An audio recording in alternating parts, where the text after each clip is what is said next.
3,000 years ago, the peacocks turned to white in ancient Egypt one day, as Queen Euphonious by lotuses reclined complacently. Blue herons passed above the Nile's shore. Avian shadows freckled up her face, and as they beat their wings like rowing oars, their path was followed by her eyes. Before their passing was complete, she rose because she saw their cobalt colors fade.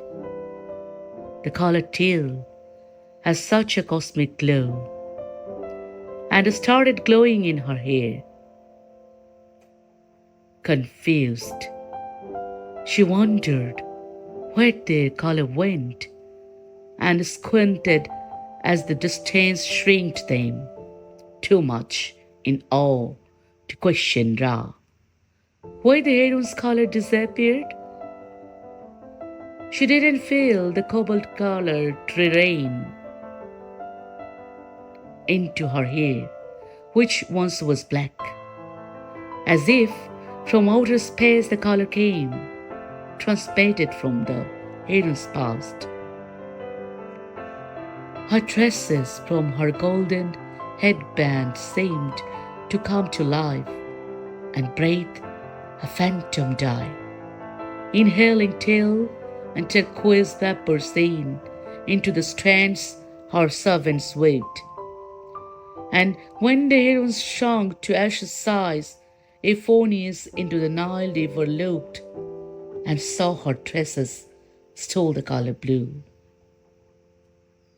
Who put the color there? She whined. The vapor settled, dissipating on her shoulders. Crawling back, her new hair swayed, ashamed, impressed by the spray-painted knots. The Queen Euphonious stifled. She gave the sky her revelation eyes, which now were winged in blue eyeshadow coal, and all the empty sky replied with woes, oblivious Sisyphus clouds. And then she gave the witness lotuses interrogating glances, doomed to fail. She watched them nod amongst the reeds, indifferent in photosynthesis. A new albino peacock dragged its hem of feathers by Euphonious' knees. With loosened leaves, she watched it tug alone, unaware its blue was gone. And now my flashlight sweeps the museum floor. The caveman made of wax behind the glass are speechless at how humankind's evolved. The mammoth isn't hunted anymore. Another time, another corridor. The crocodiles have less prey, and women dye their hair themselves today. No queen reclines in flowers anymore. I'm not a hunter-gatherer. I'm just the museum's security guard, a lonely sentinel, protecting time, occasional flashlight on history. The only sound my squeaking hiccup shoes, my only light, the flashlight, past ibis statues. I turn into the Queen's exhibit room, where Queen Euphonious' coffin is. Wet floor signs are go with hieroglyphics on a wall excavated from her tomb. The wall where Queen Euphonious' story of her iridescent hair is. My flashlight on the ancient panel moves. The ancient current heroines flee above. The queen whose hair was changed from black to blue, and on the queen my flashlight stops. And then how slow my uniform goes white. I look and see its indigo recede. 3,000 years into the mind shift of time. Euphonious' coffin creaks. I turn to give the gold sarcophagus my flashlight's beam. It opens up so slowly, letting out a turquoise fog that glows inside my flashlight's beam.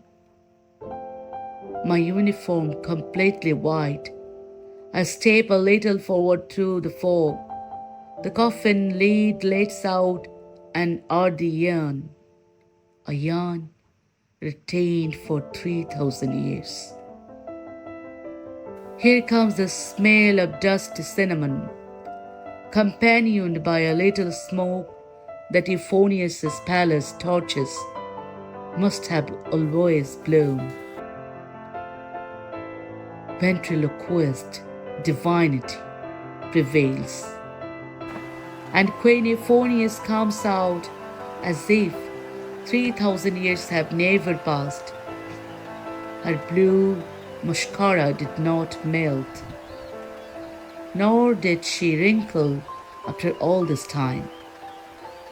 She smiles at my disbelief and makes my heart a peacock's heart, because the peacocks also couldn't speak.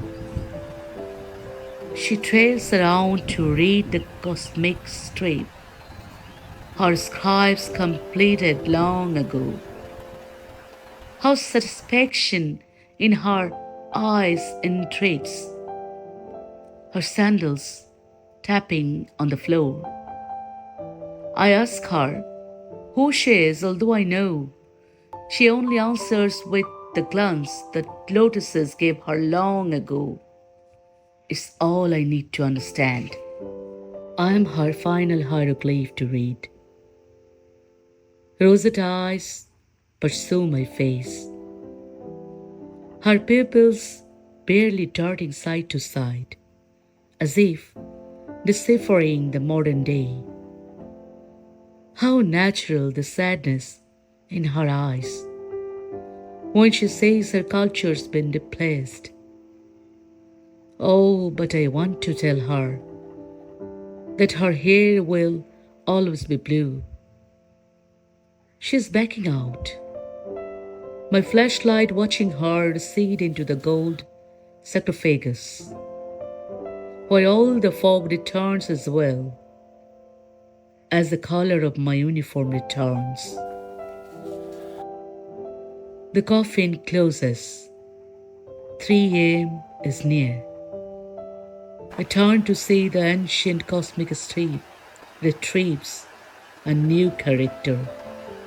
My image in Egyptian paint appears.